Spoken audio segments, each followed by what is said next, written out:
Urge, l'ambassadeur d'Israël à Moscou convoqué au ministère russe des Affaires étrangères. Moscou et Pékin pourraient-ils créer leur propre F-35, sur fond de coopération militaro-industrielle étroite? Moscou et Pékin pourraient développer un projet conjoint de chasseurs de 5e génération embarqués supérieurs au F-35B américain, indique la revue The National Interest.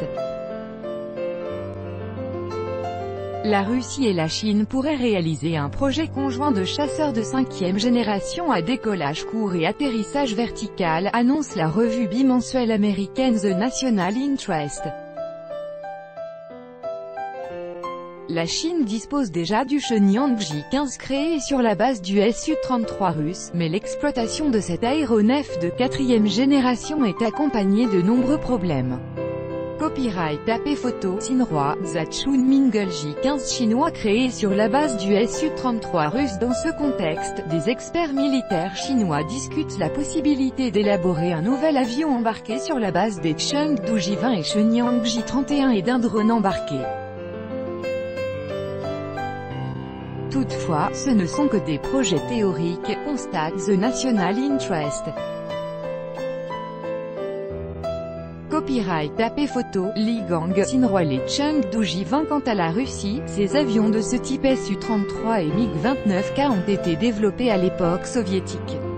En août, le vice-premier ministre russe Yuri Borisov a annoncé des travaux sur un nouveau chasseur embarqué à décollage et atterrissage verticaux. Copyright AP photo, Sinroi, Liu Dao et le Shenyang J-31. L'auteur de l'article rappelle qu'en 1994 la Chine a acheté un des prototypes de l'avion soviétique russe à décollage et atterrissage verticaux Yak-141, dont les technologies auraient été utilisées par les Américains pour créer le F-35B. Il se réfère à une interview de l'ex-pilote de test soviétique Alexei Sinitsyn, accordée à un média chinois, qui estime que cet aéronef et son prédécesseur le Yak-38 pourraient servir de tremplin pour élaborer un aéronef russo-chinois supérieur au F-35. Copyright Sputnik. Sergei Soubin. Le Yak-141. Ainsi, l'expérience et l'ingénierie russe pourraient être combinées aux ressources matérielles chinoises, conclut The National Interest.